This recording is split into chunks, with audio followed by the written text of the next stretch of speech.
Welcome to Hannity, and this is a Fox News alert. It is official. The President of the United States has announced his plans to go it alone on immigration and bypass Congress in order to grant de facto executive amnesty for up to 5 million illegal immigrants currently in this country. Now, the President revealed his plan. It's a three-part plan during a primetime address to the nation tonight. Here's what he said. First, we'll build on our progress at the border with additional resources for our law enforcement personnel, so that they can stem the flow of illegal crossings and speed the return of those who do cross over.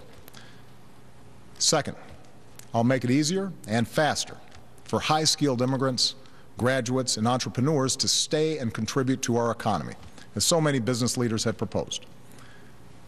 Third, we'll take steps to deal responsibly with the millions of undocumented immigrants who already live in our country. And coming up tonight, Senator Jeff Sessions, Congresswoman Michelle Bachmann, Congressman Louis Gohmert, they'll all be here to reveal their plans to fight back against our emperor-in-chief. But first, joining me now to break down the constitutional issues, and there are many of them involved in Obama's plan, from the American Center for Law and Justice, Jay Sekulow, and Fox News senior legal analyst Peter Johnson, Jr., immigration attorney Michael Wilds. Before we get into the president's comments tonight, Michael, did the president tonight act in a way that is lawless and unconstitutional based on his own words and his own standards? Let's go to the videotape first. The notion that I can just suspend deportations through executive order, that's just not the case. For me to simply, through executive order, ignore those congressional mandates would not conform with my appropriate role as president. Now, I know some people want me to bypass Congress and change the laws on my own, but that's not how our system works. The problem is that, I'm the president of the United States. I'm not the emperor of the United States. Michael, you hear what he said. The notion that I can just suspend deportation through executive order, that's just not the case. And the president says, it's not appropriate role for me as president to do this. It's not how our system works. I have to execute laws as they are passed. So I asked the question, did the president act in a way tonight that was unlawful and unconstitutional based on his own words?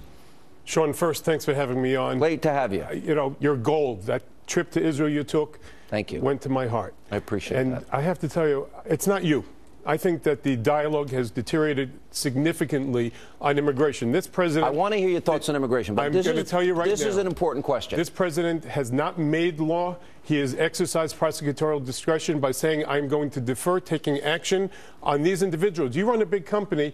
You can't install the law for every single individual. And you want to make sure that you're going to deport criminals, kidnappers, murderers, and you're going to allow people that are turning down our beds. You have not answered my question, and I'm going to go back to it because this is too important. Let me turn it over to Peter Johnson, Jr. By the way, you're a Democrat. Yes. Even an esteemed colleague of yours, George Washington University law professor Jonathan Turley, says we're at a tipping point.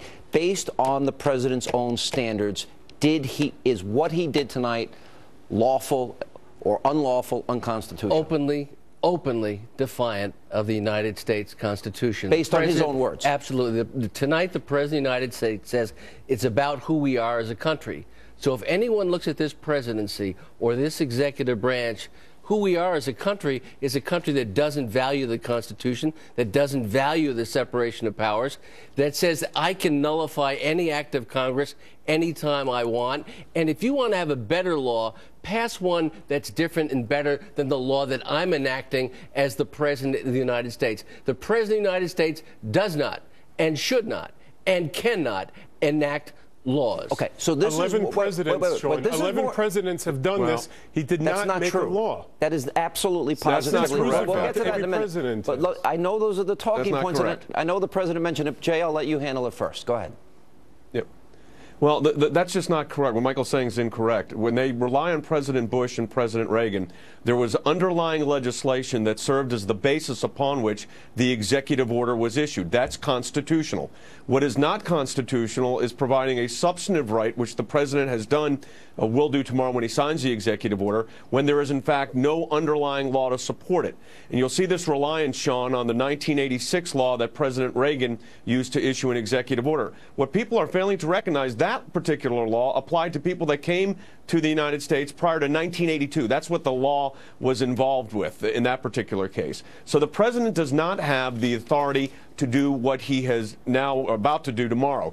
And the second point that I think is really critical, and Peter was touching on this, I mean, this idea that the president can just circumvent the United States Congress, that's where the concern should be. No matter what your position is, and Michael, I'm a grandson of an immigrant, so I'm sympathetic to legal immigration. My grandfather came here legally. But the fact of the matter is, no matter what your position is on the substantive issue of immigration, the president of the United States doesn't get to act like a king or a monarch and just determine by, decree how we're going to run our country under the laws that are existing. That's the role of Congress. Michael, you didn't address the president's own words. I want you to address, he made the case stronger than I ever could that he doesn't have the authority to do this. Wait, you cannot ignore his own statements. There are 25 separate statements. We will be playing them in the course of the night tonight. That he said he doesn't have the legal authority to act this way, but yet he did it. How should the American people interpret that?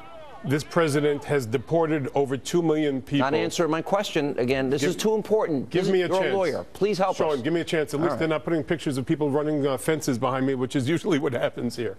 Look, this president is not making law. And truthfully, every president has the authority to issue executive orders, and it's Congress's right to go make legislation if they want to do it.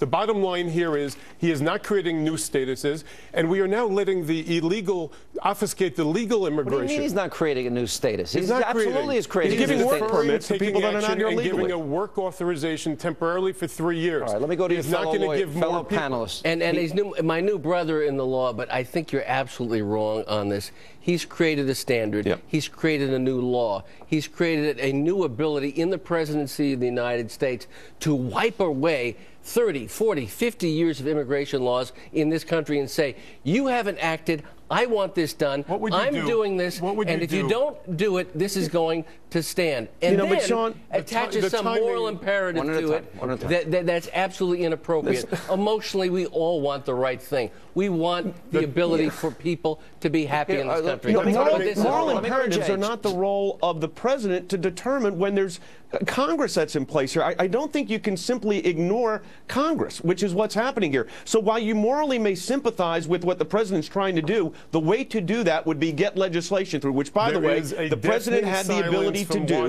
for a period of time where he decided when he had the House and the Senate and didn't do it. That was the president's choice. The choice he made. So whatever you can't put the moral issues here. This is a question of constitutional law, and that's the real issue, and the president doesn't have that authority. Let me go to what the president's words are, because I hear where you're going with this. The system's broken. I've waited long enough. That's the argument that the president's been making now leading up to this. I don't care whether the system is broken or not. I don't care if his policy is better or not. It doesn't really matter. It has nothing to do. Undocumented immigrants, he broke the law. The law has consequences. We have a system. Don't we have co-equal branches of government, separation of powers? Not tonight. Not tonight. Gentlemen, we are a nation of laws, and right now the law does not allow an engineer to be sponsored or petitioned by an American company without taking 12 years from a country. The issue is the Get rule the law of changed. law. The president can't do it by The rule of law fiat. is more important than any particular political ideology or preference of a president of the United States. And we will suffer this for generations to come. Michael, you're making a completely emotional argument here, not based on law. You're making an emotional argument here that is not based on law. And the president doesn't get to just go through emotions and pass a law. That's the role of Congress. That's the problem here. It's the underlying constitutional issue is the significant issue. And they're not given the deference and respect and the dignity of being able to be here. They're buying orange juice and they're living here and they're making our beds. What is it? That's the emotional argument that Jay's talking about. But here's the question. We don't have a law about making beds being a right of citizenship in the United States. We currently have a law of the land. That law was passed by Congress, signed into law by a president of the United States. Tonight, this president bypassed Congress.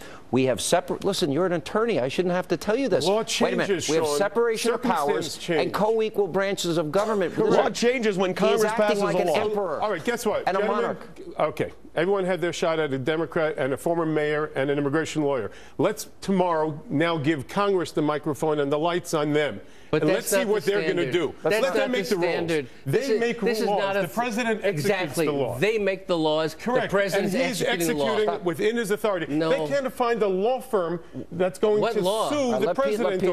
What law is the president issuing an executive order on, Michael? What went on with Reagan and Bush was based upon laws passed by Congress, signed by the president. This is a law passed by the president, signed by the president, enforced by the president, dictated by the president. This is the president's law. That is not American law, and that's not the U.S. Let me go to Jay. Michael, yeah, here, Sean, here's the fundamental problem. Michael is arguing, and I'm sure his heart is sincere, an emotional argument that we need to help people that are here, that may have come here illegally, but we want to help them. So your sympathy can be there. But the question that we have to ask, Michael, and you know this, you're a good lawyer, the question we have to ask is there a constitutional basis upon which the president can issue an executive order under Article 1 of the United States Constitution, under Article 2, what's the roles here? And that's a separation of powers issue. And what you're ignoring is there is no underlying law that the president is basing the executive order on.